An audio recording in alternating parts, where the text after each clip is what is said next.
This midweek MOATS extra, you might call it, is only possible by the generosity of our sponsors. My good friend Ravi sponsors the first hour, 220 km Inc. His cosmetics are responsible for the fact that I'm looking 20 minutes younger, or maybe even younger than that. It is fantastic. I'm lathered in it every single night. So pure and nutritious is it that you can eat it. And now you can eat it in the European Union, in the United States, in Canada, and you can do it shipment free. If you buy 2 products from their website, they'll ship these products free. Trust me, I wouldn't say this for any sponsor, but I'm saying it for 220 km Inc. Their products really work. If you think I'm looking good, you should see my missus. Now, as I said in my opening remarks, it seemed pretty dreadful in the middle of the night. As followers of my Twitter feed know, I don't sleep all that much. It's one of the few benefits of getting older. And so in real time, I was following the shenanigans in Bali as one summit after another was called and then reported by every news outlet in the world. Hungary was meeting Poland. Poland was meeting someone else. The United States was briefing this country and that country. And the media chorus, in all its ugliness and unanimity, was declaring that Russia had attacked Poland and that Article 5 would be triggered and a state of war between the nuclear-armed superpowers, the United States and America, and the Russian Federation would very imminently exist. I don't make any apology for saying this to you because you need to know it. Despite the health official who told the US Congress this week that a nuclear explosion in the continent of Europe would have no direct bearing on health in the United States of America, that was, of course, a lie, unless you were never going to eat or drink anything that came from the European Union again. But in any case, shows the insouciance with which the political class in the United States, the equanimity with which they view the possibility of nuclear war in Europe. But he might be right in the sense that it is perfectly possible that this would not become an intercontinental war, though you'd be a fool to bet your house on it. But it would very definitely become a short and then intermediary range nuclear exchange of weapons. That means that every city in which most of you are watching me would cease to exist, and every person, dog and cat within it would cease to exist. We would be a heap of smoking ash, though no one would be there to photograph it. Every single human being in Europe would be wiped out. If the weapons started to fly, they would not stop flying. Think 1914. Think the assassination of the Archduke Ferdinand, of the Austro-Hungarian Empire, now not even a footnote in history. And yet all of us are still feeling the effects of the First World War that was triggered by that assassination. No one now, or even within 12 months in the blood and gore of the trenches, could possibly agree that the killing of the Archduke Ferdinand was worth all of this.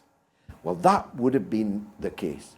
I can't pronounce the name of the tiny village on the Polish-Ukrainian frontier on which this missile fell, and neither can you.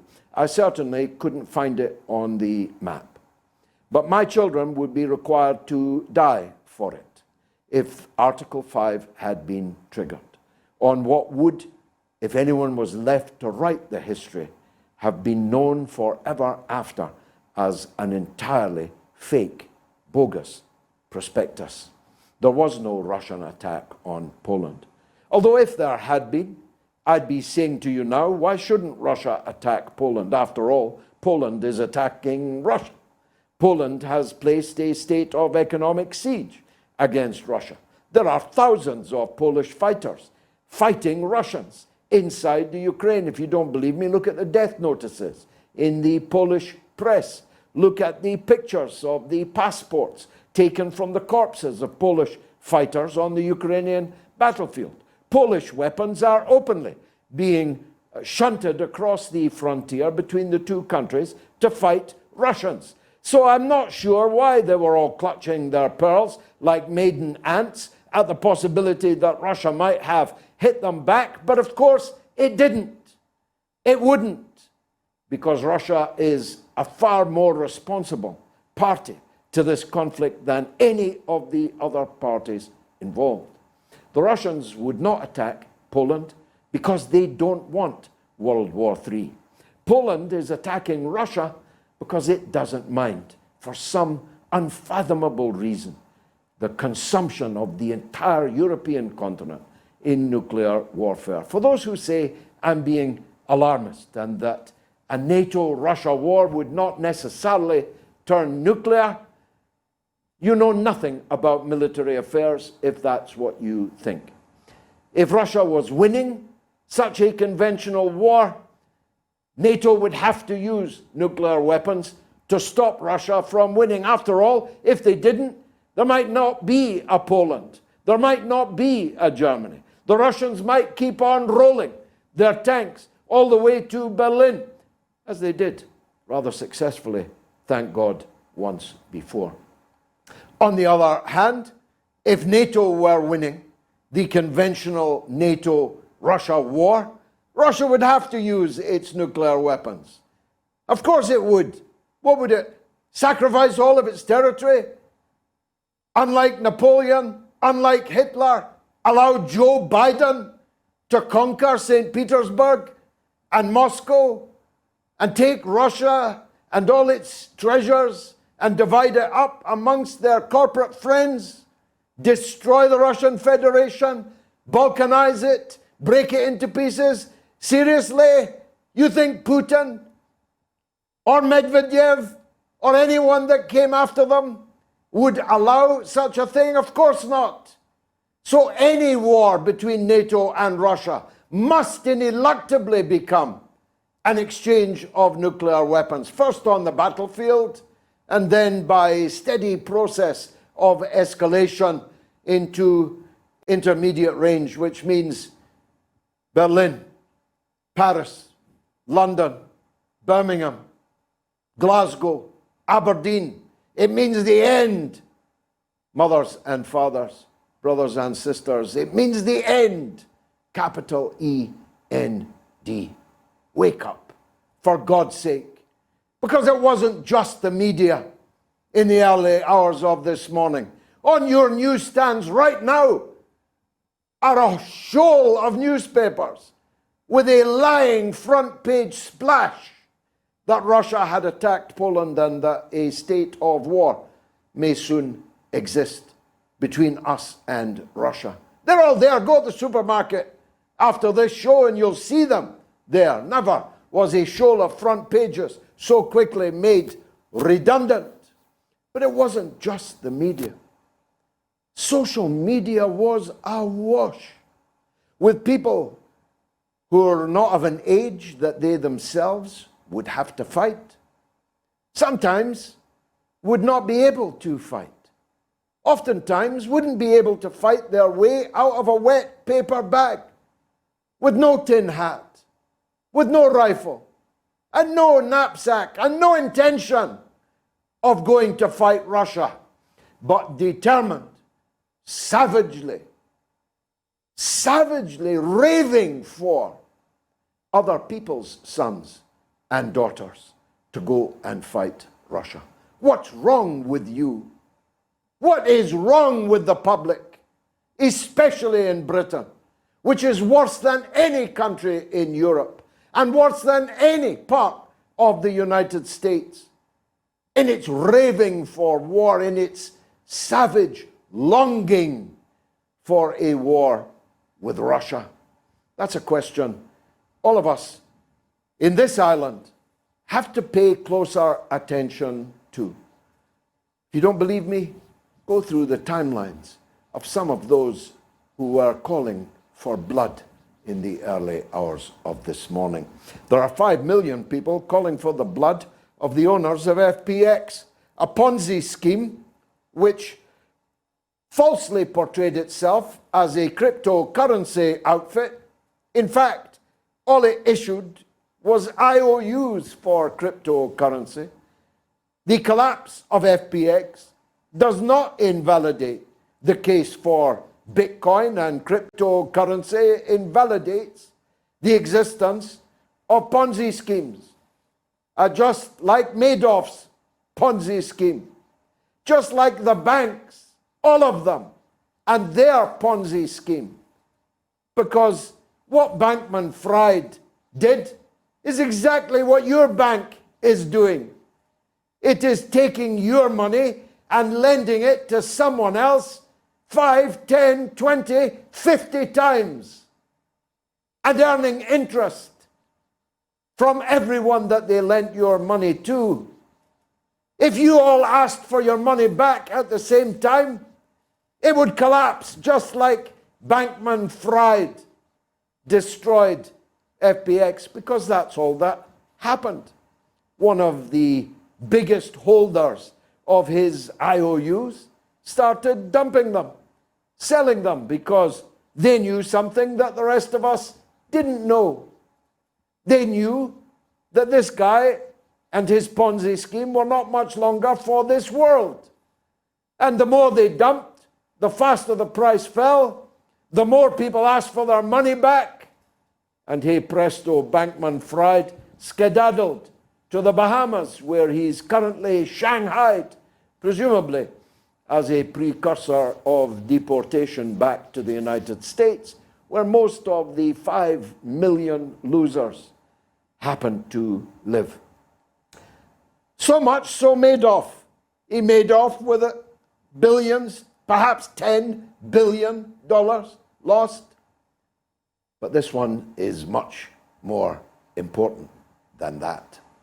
First of all, because as I said at the beginning, this man, Bankman-Fried, is the US Democratic Party's second biggest donor, after that other great paragon of virtue, George Soros, who is their number one donor.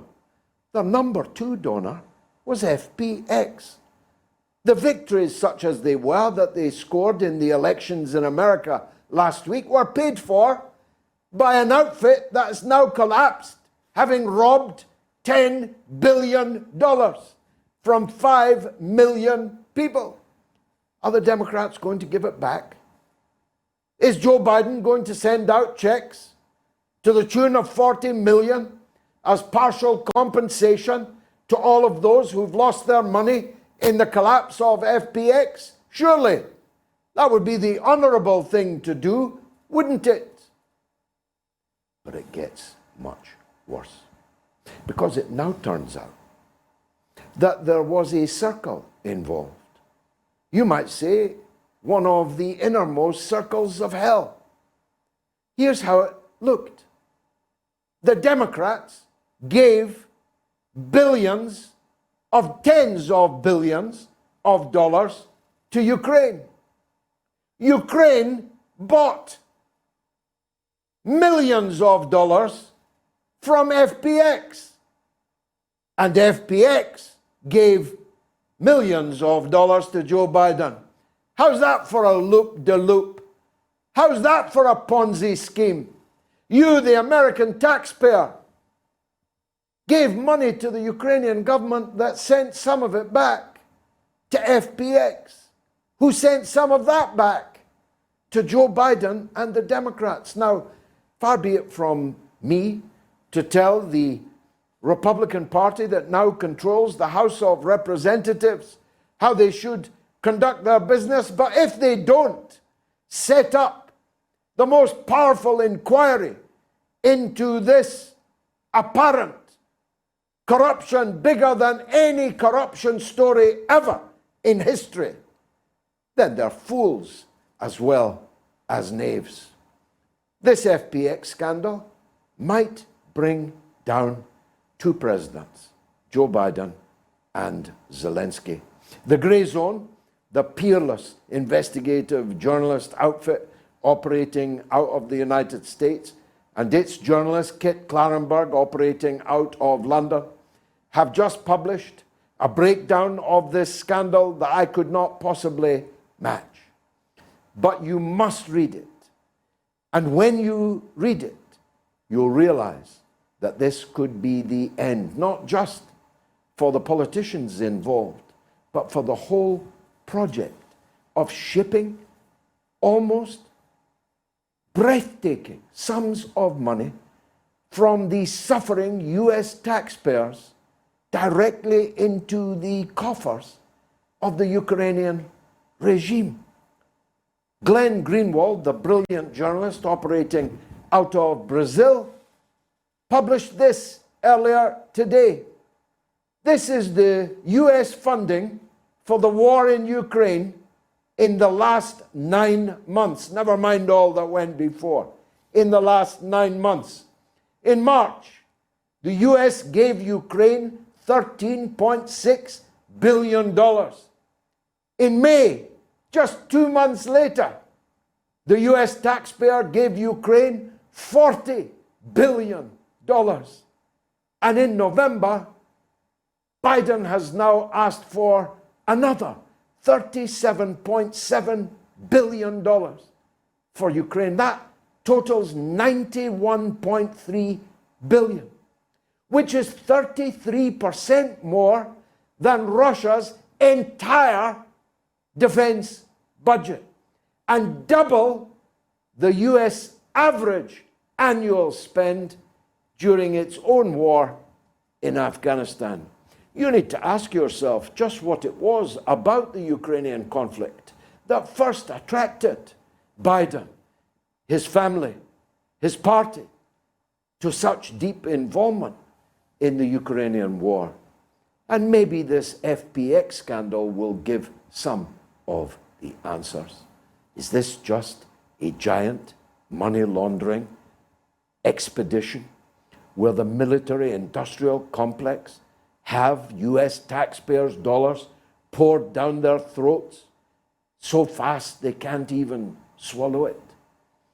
And that the Ukraine benefits from the weapons made by the US military-industrial complex, and they kick back the hard currency to the United States and into the coffers of the US Democratic Party so that it can continue in political office, so that it can continue funding the whole shebang. Will that all come to an end very quickly, in just 2 years from now? Donald Trump has announced he's off and running. It will be a brave Republican that will stand against him, though the media, which hates him, is doing its best to nonetheless encourage him, Ron DeSantis, to stand against Trump. My guess is that DeSantis will not run against Trump, but he may. And we're asking in our poll this evening, who will be the Republican nominee in 2024? Donald Trump's ahead on Twitter, 58-42 over Ron DeSantis. On YouTube, he's ahead 70 over 30. And on Telegram, he's ahead 67 over 33. That, I think, is roughly accurate. But we'll be talking to 2 American guests in the course of the show, and we'll get their take on it. Anyway, I told you, it's going to be a bumpy night. Fasten your seatbelts. Right after this very, very short break, I'll be talking to the one and only Ben Swan. Stay tuned.